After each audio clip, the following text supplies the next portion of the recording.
Romanos capítulo 8.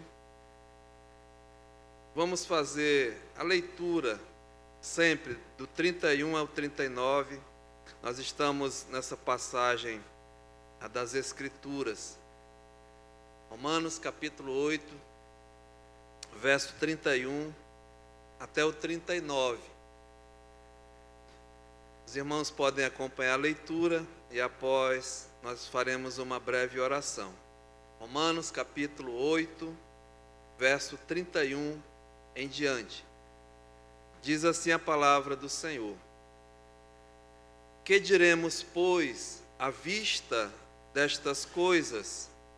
Se Deus é por nós, quem será contra nós? Aquele que não poupou a seu próprio filho, antes por todos nós o entregou, porventura não nos dará com ele graciosamente todas as coisas? Quem intentará acusação contra os eleitos de Deus? É Deus quem os justifica. Quem os condenará?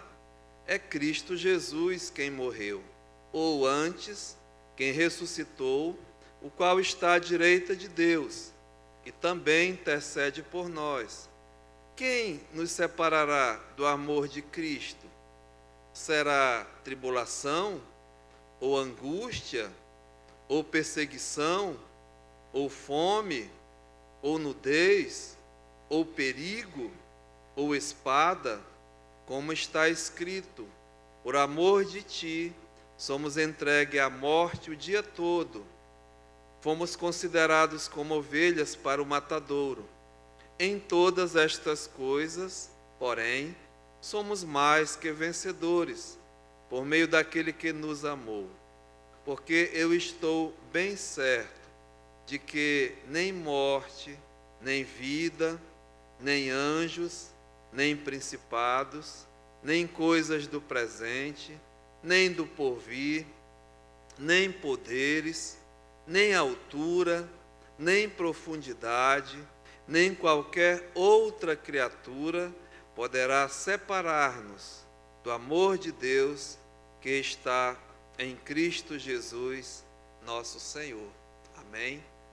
Que Deus aplique a sua palavra em nossos corações. Senhor, é um momento especial na vida da tua igreja, nas nossas vidas, na nossa semana, Pai. Chegar à tua casa, casa de oração, mas também um local de doutrina, de instrução da tua palavra. Nós estamos diante da tua palavra, que é maravilhosa, é insondável, mas também é reveladora, Pai. E através dela o Senhor tem nos revelado quem o Senhor é, a tua vontade, aquilo que nós somos, aquilo que nós precisamos, Pai. E nós precisamos muito, muito mais de conhecimento, de entendimento, de sabedoria para discernir a tua palavra.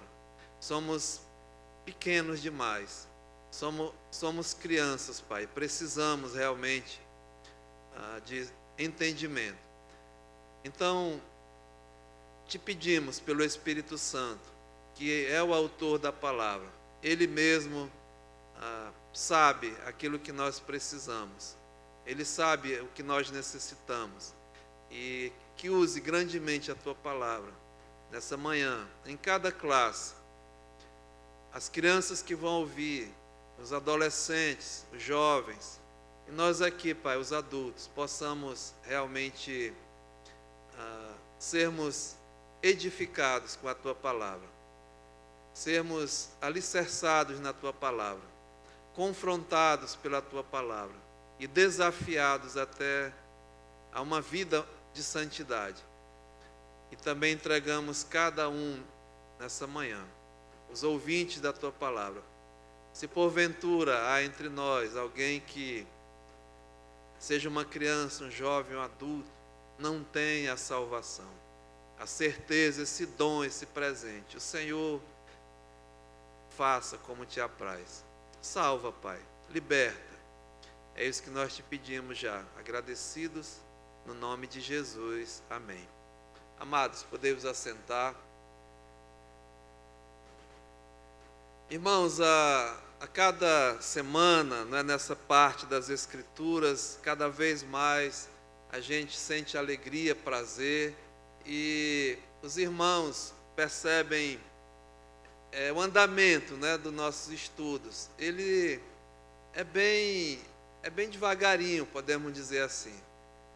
A importância mesmo de meditarmos, a importância mesmo de entendermos o que Deus tem para cada um de nós. Então, esse ritmo mesmo, capítulo após capítulo, versículo após versículo, porque nós precisamos muito, né, da palavra de Deus. E é um momento que a igreja se reúne para estudar, né, para ouvir, para mesmo meditar na palavra do Senhor. Nós estamos iniciando, estava falando na ceia,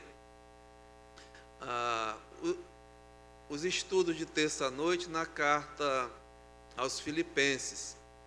E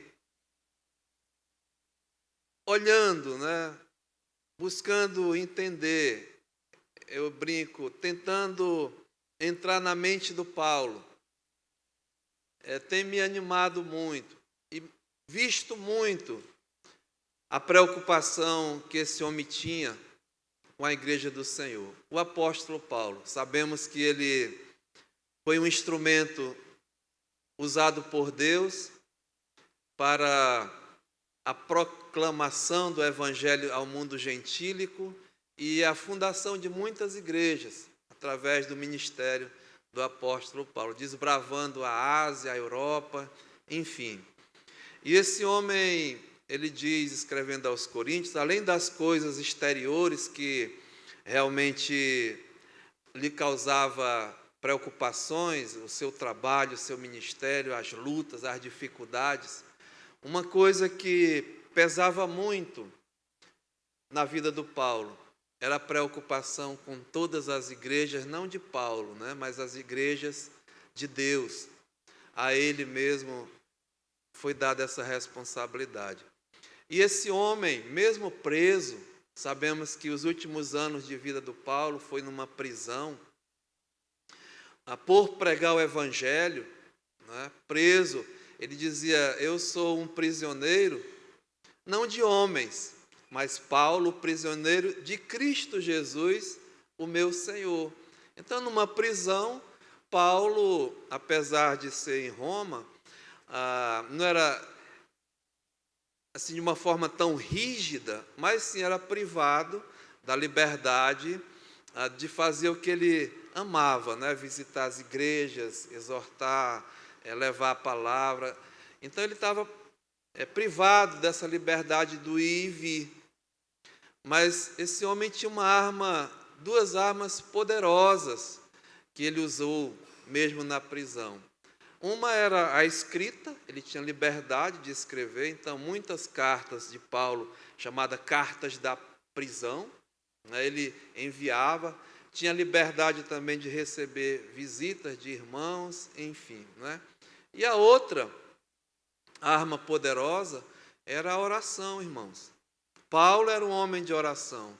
Então, ele escrevendo aos Filipenses, e em todas as cartas, ele sempre exorta, não é, que ele lembra desses irmãos em todas as minhas orações. E é um exercício que nós, como líderes, temos que fazer. Irmãos, eu confesso a vocês que todos os dias eu oro, né? Tenho um tempo de oração pela igreja do Senhor, pela igreja Hebron. Eu lembro dos irmãos de um modo geral, mas sempre entra alguém de modo específico e eu oro por esses amados, por famílias, por irmãos enfermos, por dificuldades que a igreja passa. Então, preocupação mesmo. E nessa oração aos Filipenses é maravilhosa que Paulo diz assim, que ele ora por eles, e o pedido de Paulo o pedido da oração de Paulo, e nós estudamos alguns capítulos atrás, né, a verdadeira oração, era uma oração espiritual. Diferente da oração carnal, aquele pedido, né, o pidão. Senhor, me dá, Senhor, me dá, Senhor, me abençoa, Senhor, eu preciso disso, Senhor, eu preciso daquilo. A oração carnal, egoísta muitas vezes, né? Mas a oração do Paulo era uma oração espiritual. E a preocupação dele era com as necessidades, principalmente espirituais, da igreja do Senhor Jesus. E ele diz, olha, eu peço a Deus que o vosso amor aumente mais e mais, ou seja, uma crescente, né? O amor de Deus. E a gente estava estudando e sabemos que outrora nós não tínhamos esse amor de Deus verdadeiramente. E nós sabemos que hoje nós podemos dizer que nós temos o amor de Deus em nossos corações. Eu estou falando com o salvo por Jesus Cristo, né? Aquele que já teve a experiência do novo nascimento. Porque o amor de Deus, ele é derramado, ele é implantado em nossos corações pelo Espírito Santo, em quem em nós foi outorgado. Então não são todos, nem todo mundo, que tem o Espírito Santo de Deus habitando em si. São pessoas privilegiadas, né? Altamente privilegiadas, poder ter o Espírito Santo habitando em ti, em mim.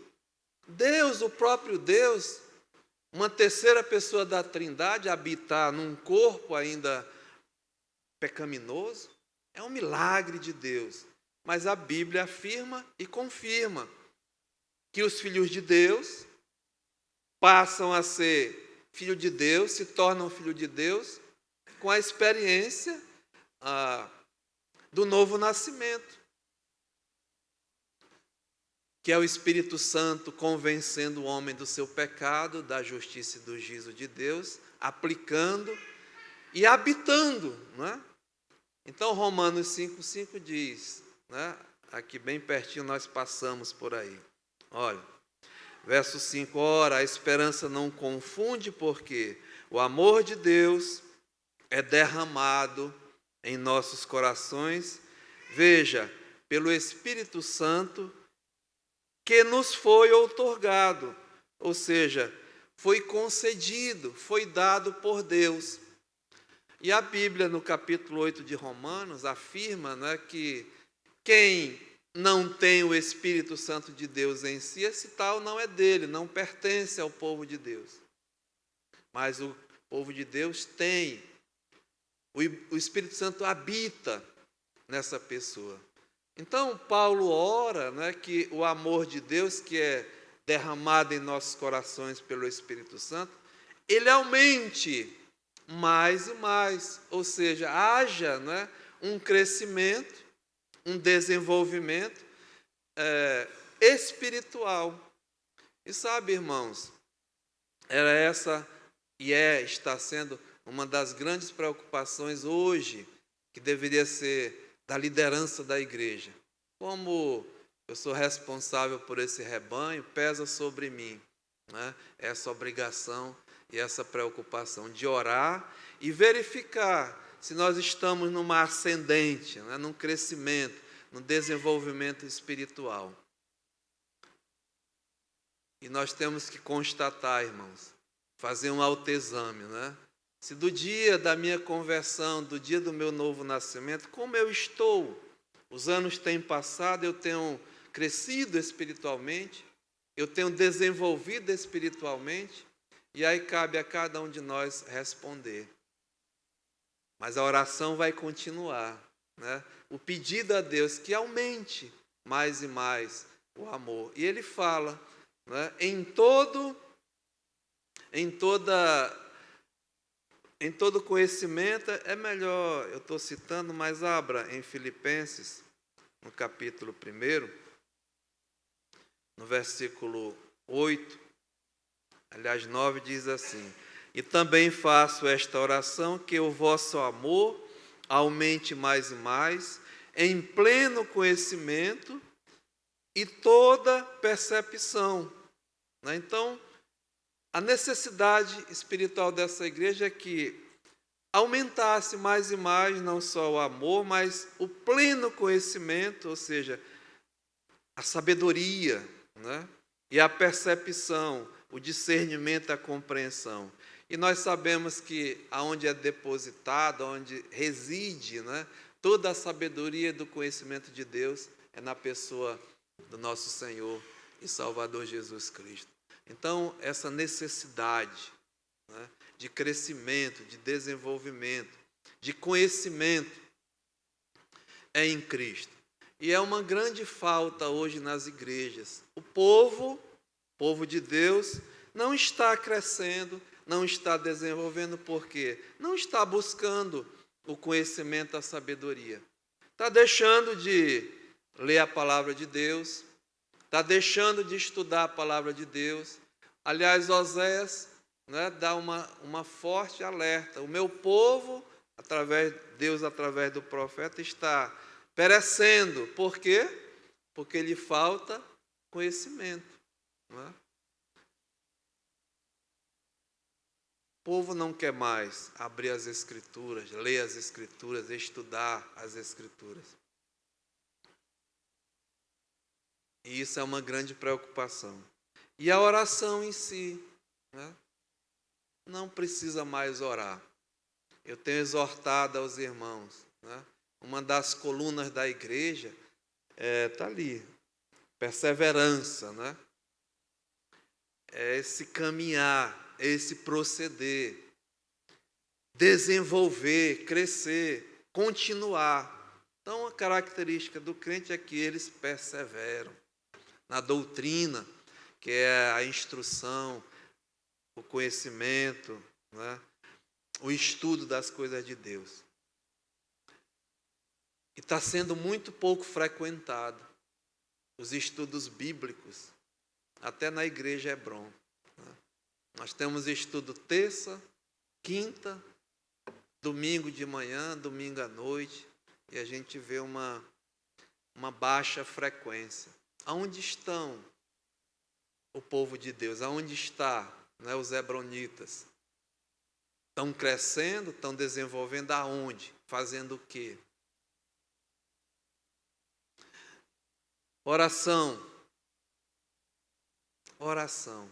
Jesus disse: sem mim, escute, nada podeis fazer. Eu acredito nisso.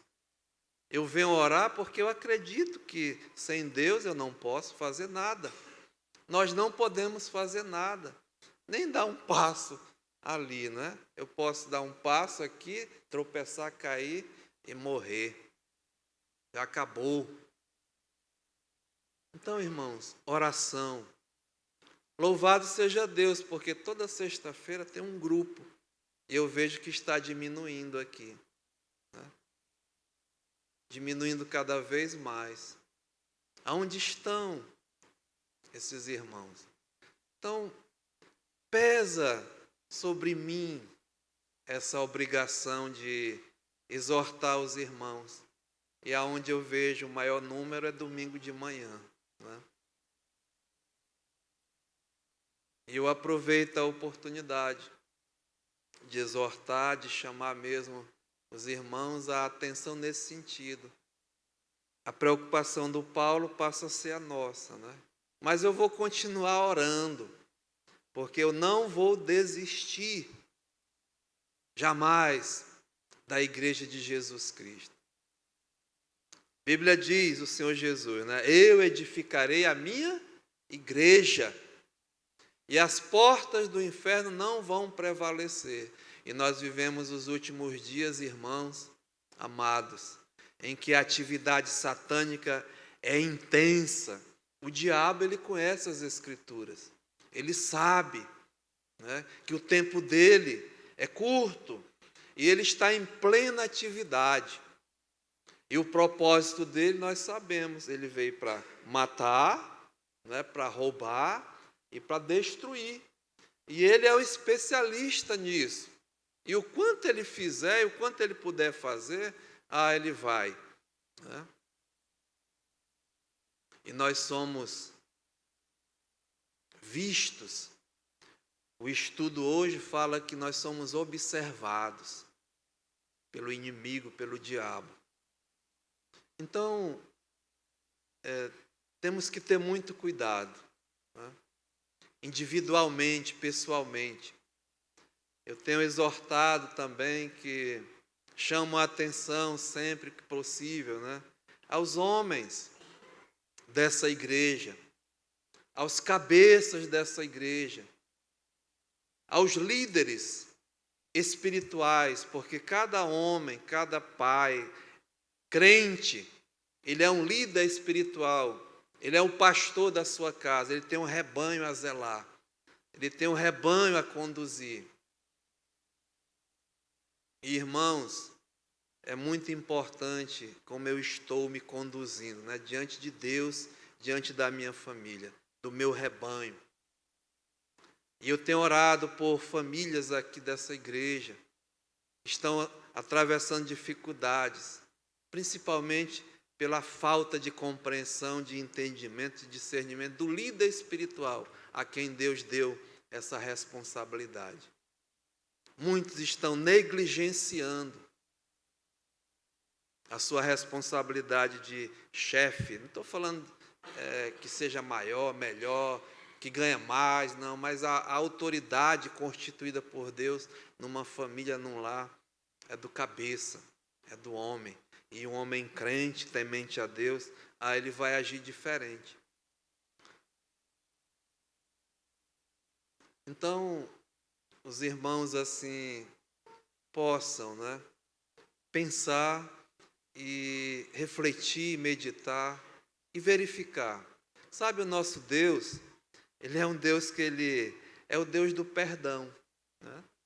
Ele perdoa, mas ele perdoa aquele que chega a ele com humildade, com sinceridade, confessando seus pecados, as suas falhas, e ele perdoa, né? E anima, incentiva.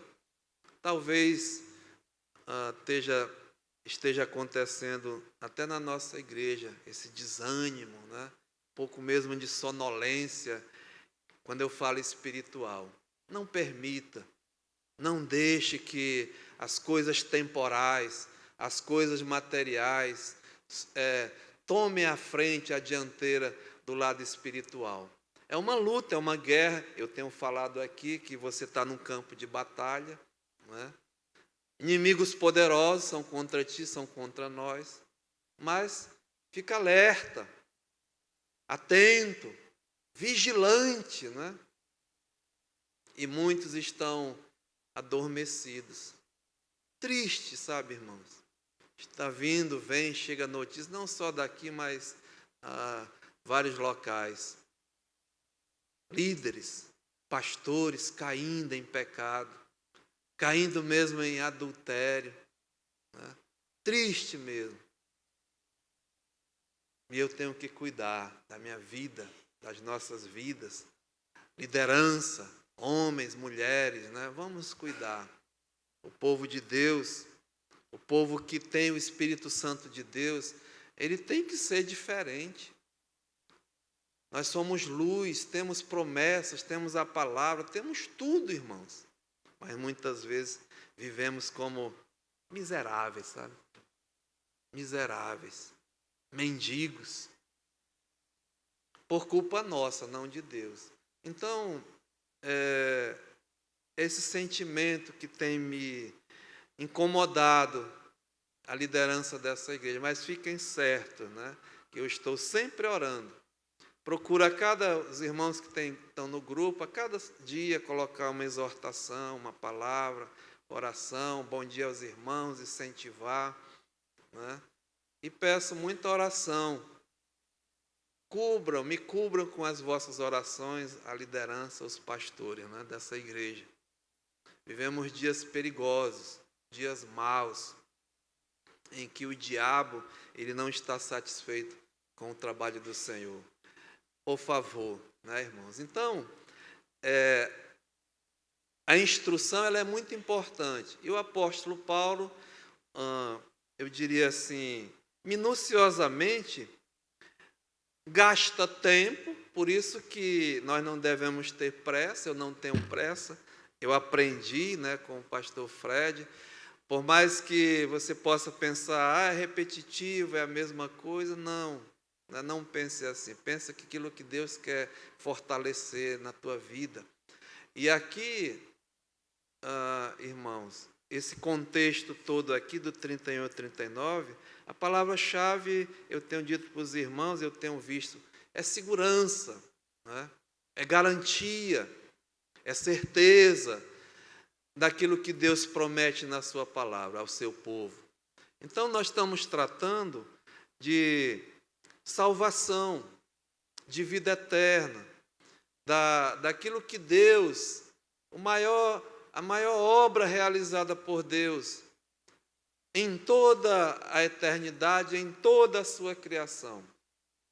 Deus fez coisas maravilhosas, né? Realizou, perfeitos.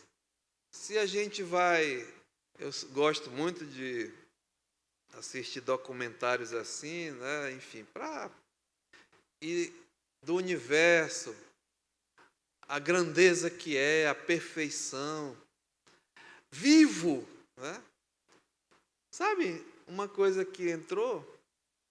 Que Deus é um Deus vivo e tudo que é criado por Ele é vida e está em plena assim, atividade. O universo está em atividade. Tudo que Deus criou é ativo, é vivo, é vida, é luz, é esperança, né? Mas o diabo, ele é o destruidor. E ele causa a morte, a desesperança, né? A falta de vida, as trevas. Mas Deus é luz, Deus é vida. E aqui, irmãos, o contexto todo, eu não estou fora não, né? Mas é tão grande a beleza, a majestosa, a grandiosidade da salvação, que nós temos assim, dito que é o bem maior, aquilo que Deus fez de maior para a sua criação, para as suas criaturas. Na salvação está implícito todas as coisas, né? Tudo mesmo Deus se revela através desse dom maior, que é a tão grande salvação. E nela depende muitas coisas. A própria criação depende, né, da salvação, da redenção, da revelação dos filhos de Deus. Tudo mesmo. Então, o salvo, o crente, o nascido de novo, irmãos, hoje pela manhã eu queria ficar alegre, não é? Se anima. Tu já tens o melhor, tu já tens o maior, aquilo que Deus proporcionou. É um grande privilégio ser filho de Deus. Para poucos, eu até diria, né? Apesar de nós sabermos que a graça de Deus, ela se revelou salvadora a todos os homens, mas não são todos que vão receber esse dom, esse presente. Muitos rejeitam, né? Mas nós não. E, olha, não deixa, né? Ninguém tirar isso de você. A alegria da salvação, a certeza, a segurança. E é isso que o Paulo está querendo dizer para a igreja em Roma. Olha, tu já tens o melhor. Nós não lemos aqui? Quem vai nos separar dessa tão grande salvação do amor de Deus que está em Cristo Jesus? Ele faz uma lista enorme aqui. Irmãos, olha aqui, verso 35. Quem nos separará do amor de Cristo? Desse bem maior, desse dom maior. Olha a relação. Tribulação. Você está passando por tribulação? O que é tribulação? É angústia, dificuldade, né? Problemas, enfermidades. Agora há pouco, né? Eu voltei de viagem e descobri que eu estou pior. Estou um nódulo na próstata, que pode ser câncer ou não. Então, e aí, né? Tudo bem, irmãos. Isso não vai me separar do amor de Deus que está em Cristo Jesus. Pode até me adiantar para ficar mais próximo dele, né? Então, não vai ser. A gente se abate, sim, viu, carne, você é carne, eu sou carne, nós somos carne, temos sentimentos, medos, angústias, enfim, né? A doutora Luciane aí sabe dessa área. Mas nós temos o melhor, o maior. Você tem que enfrentar. Não vai ser tribulação, angústia, diz o Paulo aqui. Angústia, né? Doenças da alma, aquilo que nós sentimos, passamos, medos, enfim, né? Diz o Paulo, perseguição, você está sendo perseguido? A igreja de Jesus Cristo, ao longo da história, ela é perseguida. Nós somos perseguidos. Está no estudo hoje também. Deus sabe por quê. Não estou falando nada do que eu preparei. Mas Deus sabe por que o motivo. Perseguido? Você é perseguido. Eu sou perseguido. O Filho de Deus, ele é perseguido.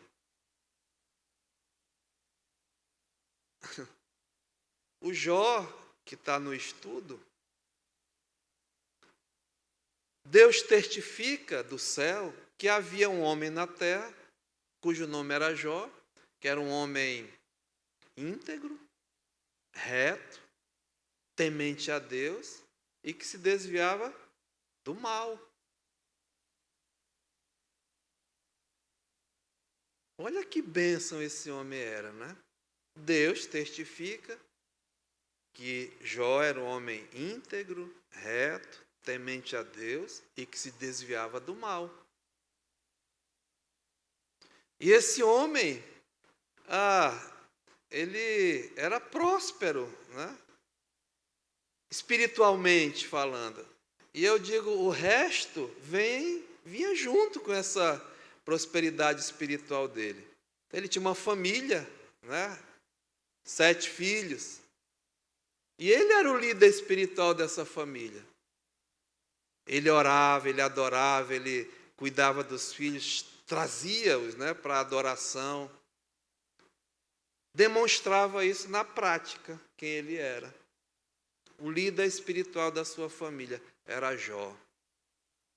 A Bíblia diz que ele era rico, tinha riqueza material, bênção, abençoado, né?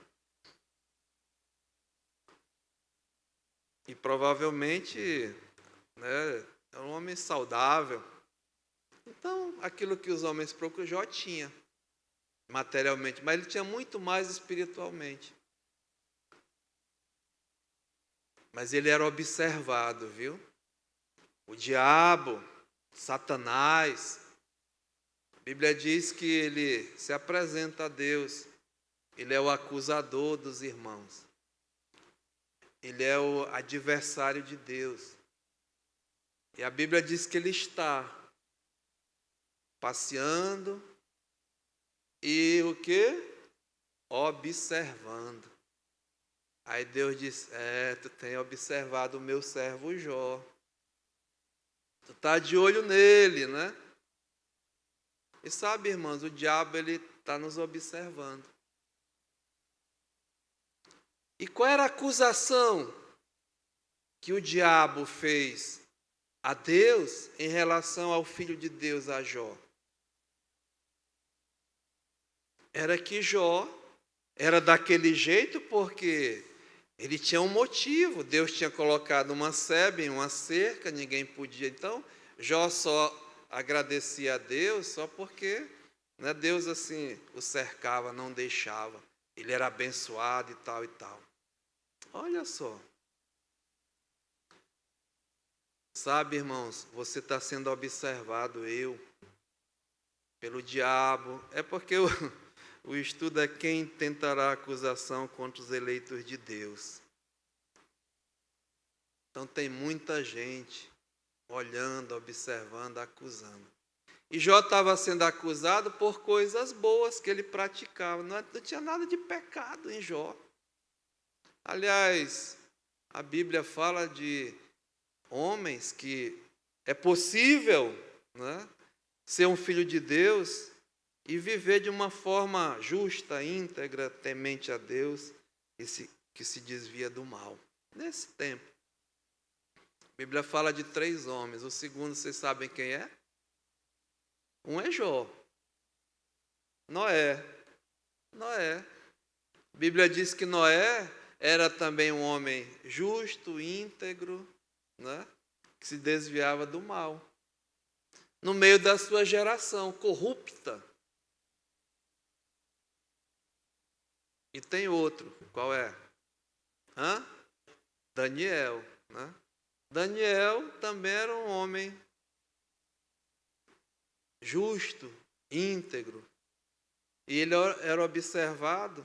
E sabe, interessante que eu estava lendo ontem à noite.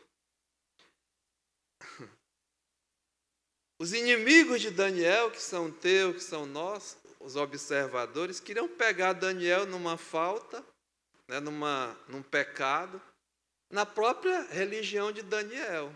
E não encontraram. Olha só. Não encontraram, tiveram que inventar, né? Então, irmãos, tenha muito cuidado, né, com o nosso comportamento, com o nosso procedimento. Isso é muito importante na nossa caminhada. Mas o fato que eu quero dizer, né, é que Deus, Ele continua essa certeza, essa segurança, essa garantia desse bem maior que Ele já te deu. Não deixa o diabo, não deixa ninguém tirar isso de você, porque você tem muitos inimigos. E aqui, Paulo está dizendo, né, ninguém vai te separar. Nós paramos aqui, né, perseguição, fome, nudez, perigo, espada. Isso aqui, diz Paulo,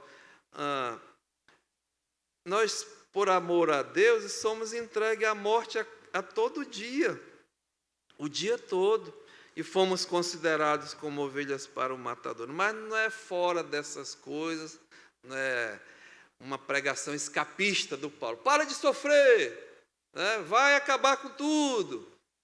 Você é aquela, né? Não, é em todas essas coisas, porém, diz a palavra, somos mais que vencedores por meio daquele que nos amou. Em Cristo, certeza, segurança, garantia. Aí Paulo coloca aqui, né? Eu estou certo? Não, eu estou bem certo. Irmãos, convicção.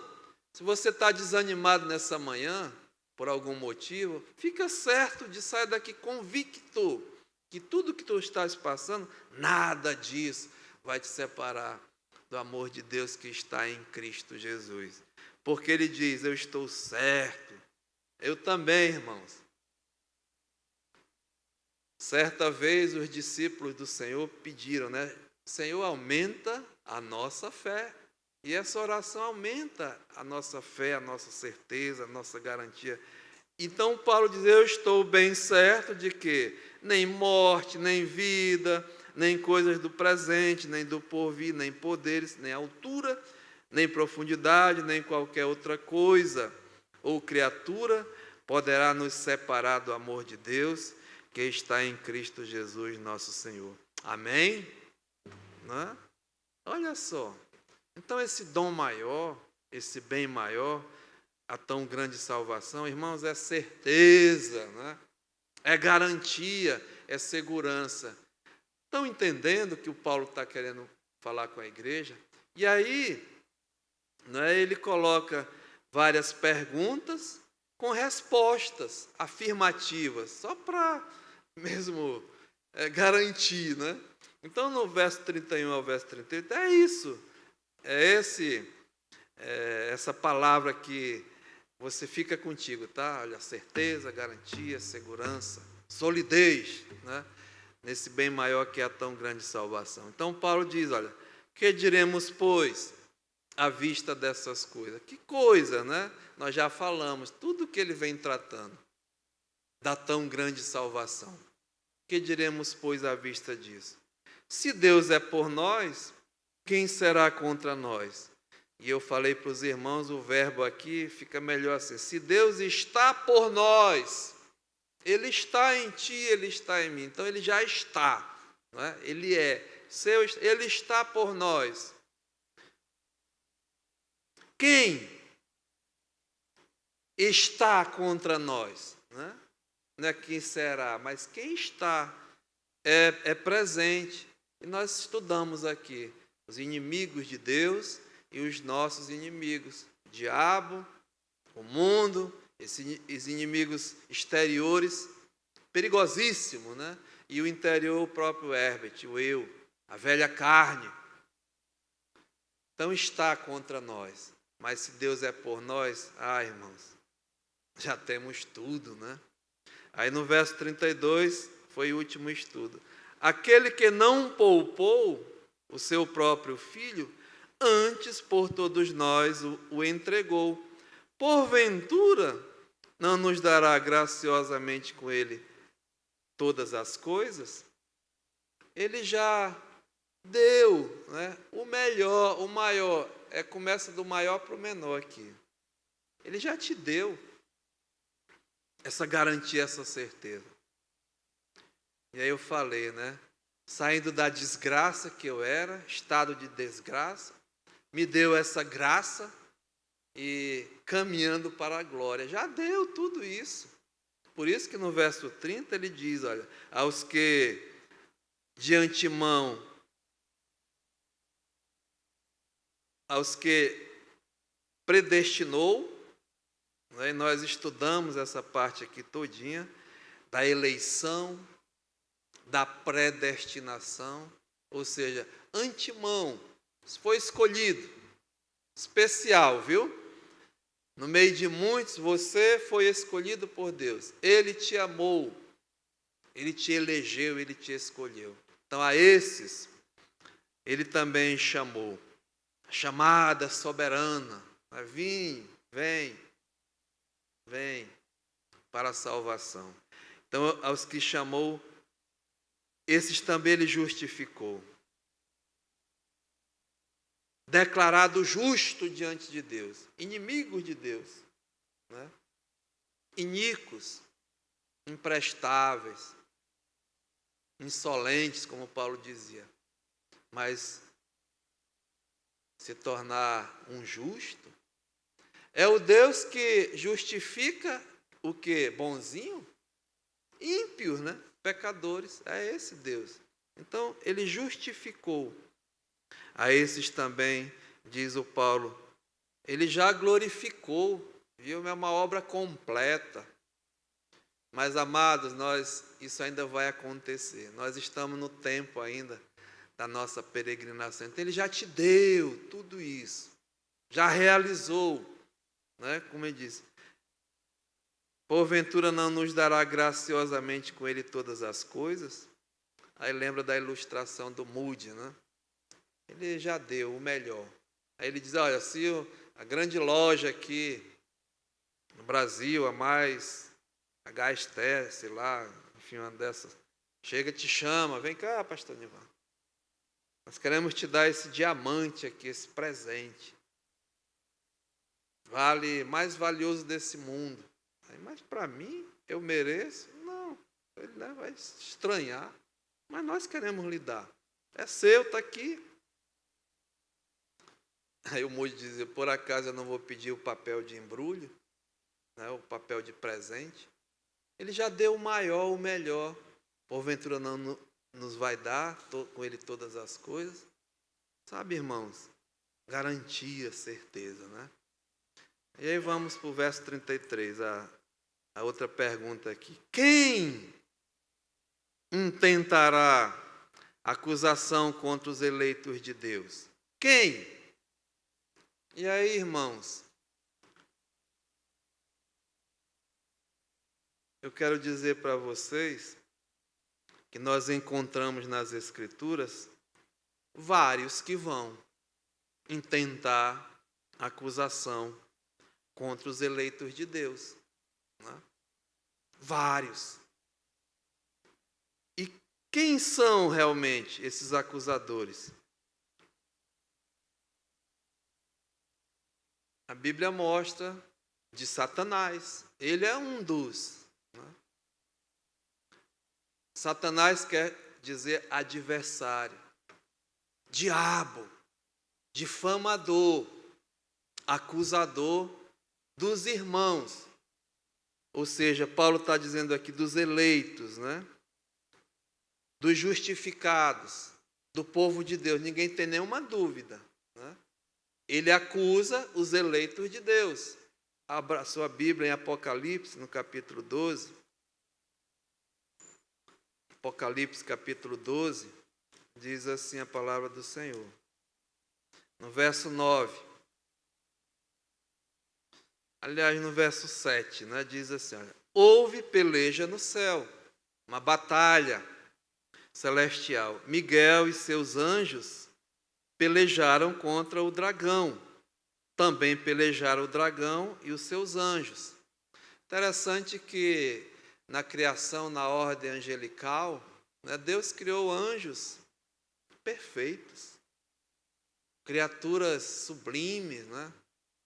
Mas diz aqui que o dragão e seus anjos pelejaram. Houve uma revolta, uma rebelião. E esse diabo, esse Satanás se tornou um adversário de Deus. E ele arrebanhou aqui pelo menos 1/3 dos anjos com a sua sedução, né? Com a sua lábia. Muitos falam do gogó de Ema, né? Grande, conversador, sedutor. Então diz, todavia não prevaleceram e ele não vai prevalecer, irmãos. Fica certo disso. Ele é poderoso, perigoso, mas há um maior do que ele. O Todo-Poderoso. Diz, não prevaleceram, nem mais se achou no céu o lugar deles. Veja, e foi expulso o grande dragão, a antiga serpente, que se chama diabo, acusador, significa a palavra difamador, né? E Satanás, o sedutor, ou seja, o adversário, o sedutor, veja, de todo mundo, ele que seduz. Sim, foi atirado para a terra. Olha para onde ele foi atirado. Né? Muita gente diz que ele está lá num trono, sentado, né? Cheio de fogo, labareda para um lado, assim, o rei do inferno, lá sentado no trono. Não. Onde ele não está é no inferno, mas ele está, a Bíblia diz, de passear, de rodear a terra. Então foi lançado, né, para a terra, e com ele, veja, os seus anjos. Então nós sabemos que há uma guerra, né, há uma batalha travada nas regiões celestes, porque o Deus desse século são os principados, as potestades, os poderes nas regiões celestes. Então eles estão, né, rondando.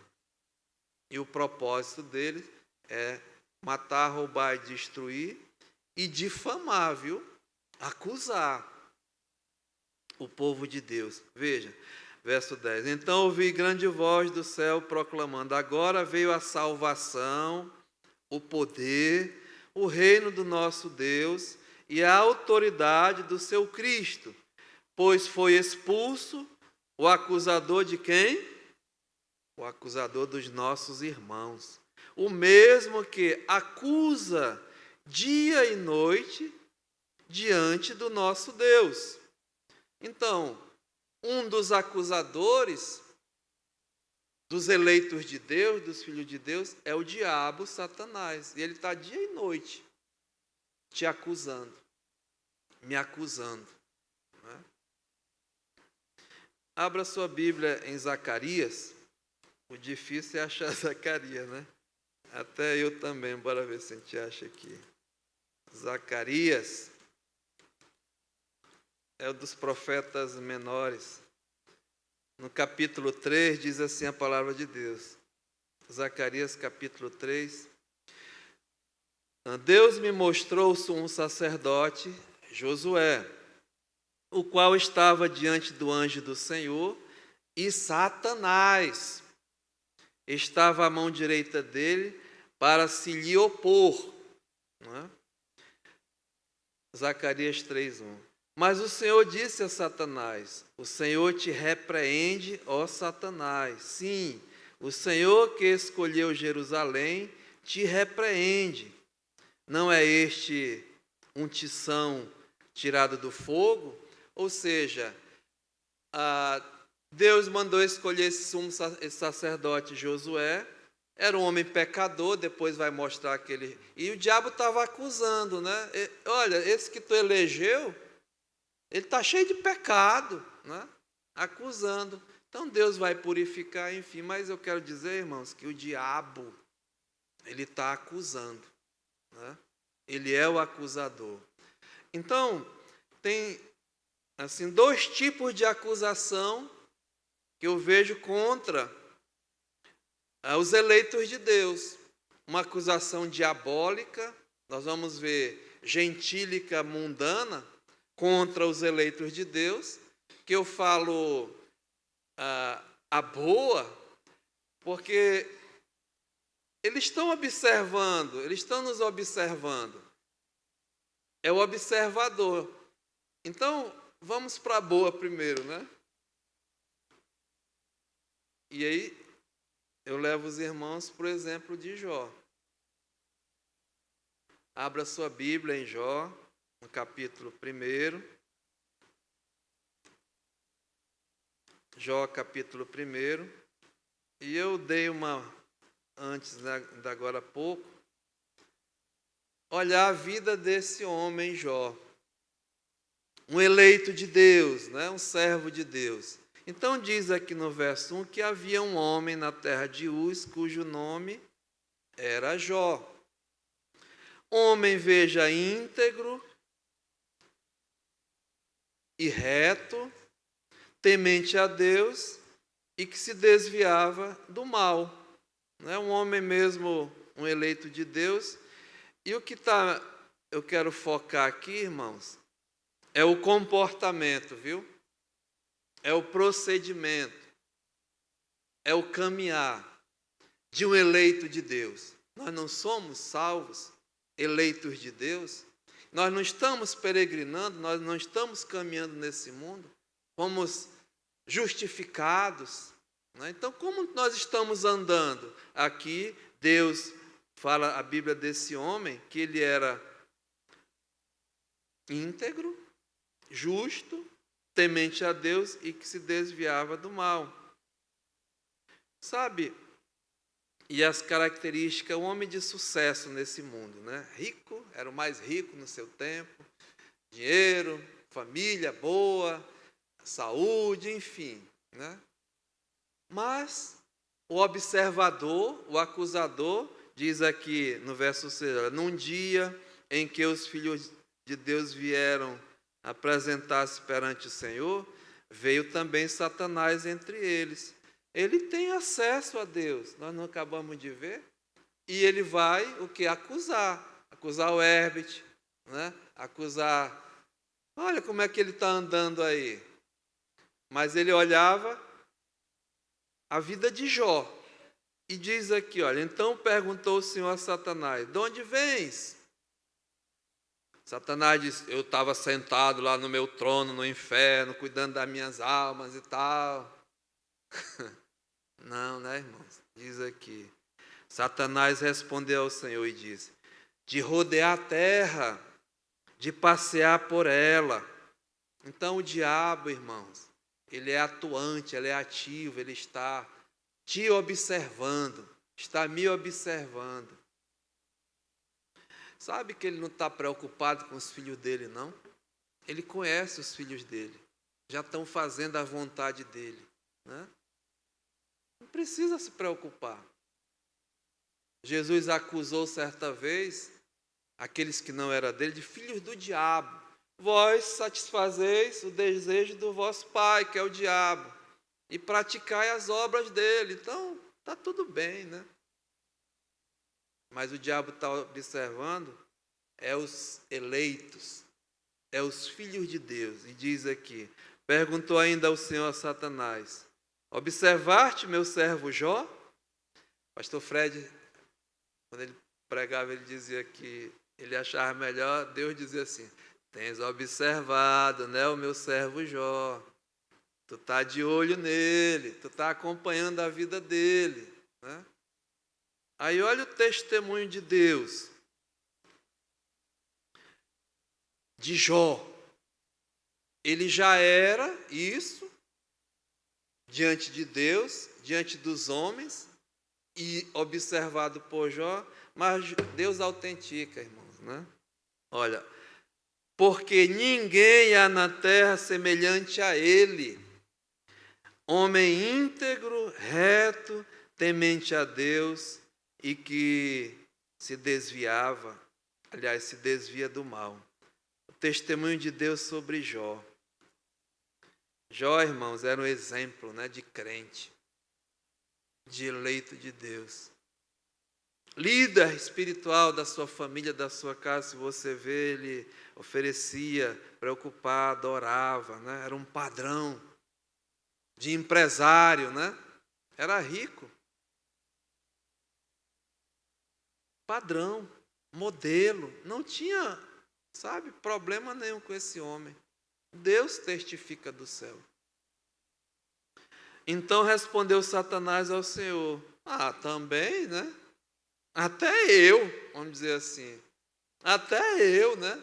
Ele é assim, porque, diz o diabo, acaso não cercaste com sebe, né? Uma proteção, uma cerca, a ele, a sua casa e a tudo quanto tem? Sabe, irmãos, a obra das suas mãos abençoaste e os seus bens se multiplicaram na terra. Olhe, aqui tem muito ensinamento, né? Eu acredito sim, sabe, que um servo fiel, dedicado, ele é abençoado, ele é protegido, ele é guardado sim por Deus. A bênção de Deus, ela é fato, ela é real. E a prosperidade que eu vejo, material, sabe, é até uma consequência. Mas a maior prosperidade de um homem é espiritual. A Bíblia fala, né, de temer, de guardar, de buscar em todas as Escrituras. Deus ensina aos seus servos, aos seus filhos, ao seu povo, olha, me obedece, faça o que eu mando, tema a mim, que eu vou te abençoar, vem as bênçãos. Mesmo nos meios das lutas, das tribulações, da dificuldade, irmãos, Deus supre, escute, cada uma das nossas necessidades. Jó aqui era milionário e tal, porque era um testemunho de Deus. Você não precisa ter o dinheiro para ser, né, abençoado nesse sentido. Eu sou filho dele, então eu sou rico. Não. Deus usa cada um na sua função. E tem que haver os homens de negócios para dar emprego, para gerar renda, para sustentar as famílias. Normal. Não tem nenhum problema. O problema é o nosso relacionamento individual, pessoal com Deus. Então aqui, o diabo acusou o Jó, não que ele estava em pecado, né? Estava defraudando, a riqueza dele foi esquema, né? defraudando o governo, empresa, enfim, roubando e tal. Tem gente que é milionário nesse país, né? Sua família está milionária porque defraudou, roubou. Estão prendendo aí. Ainda bem, né? Muitos.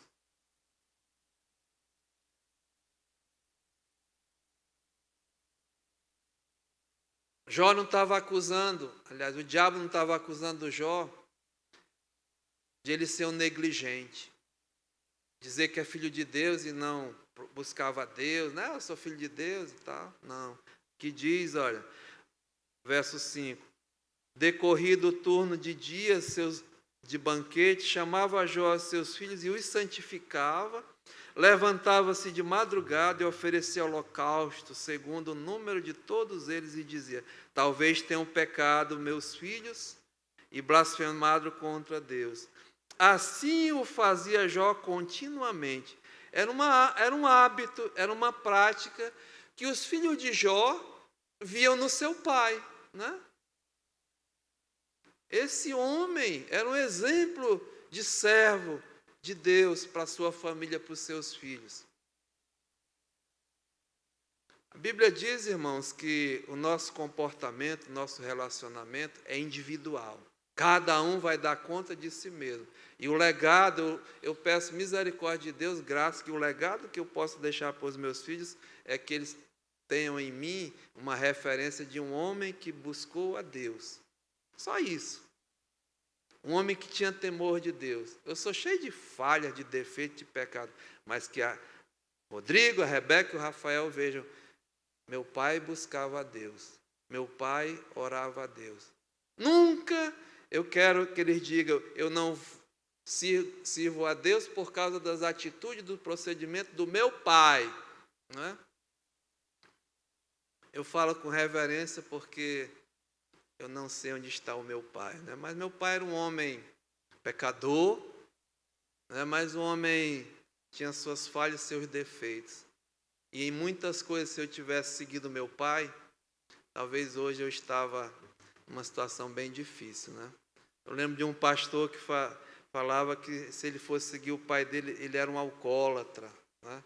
Era um viciado, e etc., um adúltero, né? Um roubador, um ladrão, um mau profissional, entendeu? É isso. Mas não, esse homem tinha um testemunho, era um exemplo, era um padrão na sua família. Então diz aqui, né, o diabo, a acusação do diabo era porque Jó servia, adorava a Deus, pelo que Deus tinha dado a ele, olha só. Não era acusando Jó de pecado, não. Então, muitas vezes, irmãos, você está sendo acusado até por servir a Deus, ser fiel a Deus. Irmãos obreiros, né, não se importa. Eu lembro que o pastor dizia, Herbert, faça, vá, né, se tu vai ser criticado ou não, faça. Tu vai ser criticado do mesmo jeito? Tu fazendo ou não? Então seja criticado fazendo, servindo, adorando. Olha aquele fominha, né? Aquele santinho, aquele, desculpa a palavra, né? No colégio de CDF, né? Mas, irmãos, não importa não. Todo dia na igreja, todo dia, deixa se pensar assim. Deixa acusar assim. Eu prefiro assim do que de outra coisa, né? Então, irmãos, era isso que Jó era acusado pelo diabo. Aí Deus fez um teste, ó. Botou à prova. E o Jó não sabia de nada, né? Então era a coisa lá em cima. E aí vocês sabem da história, né? Verso 11 diz, ó, estende, porém, a tua mão, toca-lhe em tudo quanto tem, e verás agora se ele não vai blasfemar contra a tua face. Aí o diabo fez o que ele é especialista, né? Foi lá, detonou tudo. Tirou os filhos, a riqueza, Jó ficou mesmo numa situação mesmo desfavorável. humilhado. Mas vocês leiam o resto da história, né? Mas no final Deus foi glorificado. Jó disse, ainda que ele me mate, viu? Eu louvarei, né? E no final ele diz que nenhum dos planos, nenhum dos projetos de Deus na vida, na minha, na tua, podem ser frustrados. E muitas vezes Deus usa, né, a própria situação para glorificar o nome dele através de um filho, de um servo. Então vai vir acusadores, né? Os observadores, os destruidores. Mas olha, para finalizar, as crianças estão ali, mesmo com essas acusações, fica certo que você não vai perder a salvação, que o versículo diz, volte lá. Quem tentará acusação contra os eleitos de Deus? Não é? É Deus quem justifica. Foi Deus que justificou, foi Deus que te justificou. Agora, irmãos, isso é a soberania de Deus, nós vamos tratar para a semana. Mas cabe a mim, como eleito, a minha responsabilidade, né? De eu viver como eleito de Deus.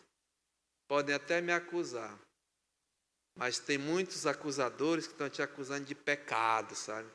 De adultério.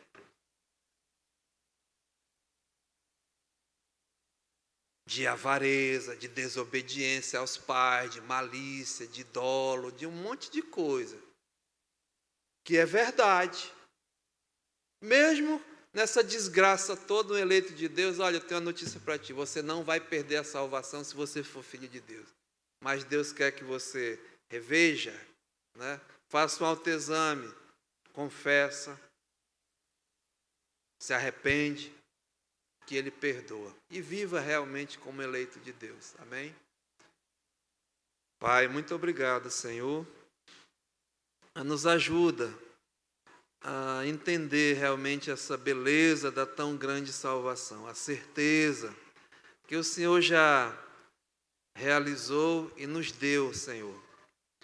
E hoje pela manhã, nos ajuda a entender que mesmo em nossas falhas, somos pecadores, pecamos, praticamos coisas que não deveríamos fazer. Temos os acusadores dizendo, olha aí o teu filho Herbert, que ele está fazendo. Mas, Senhor, jamais isso vai me separar, porque é o Senhor que me justificou.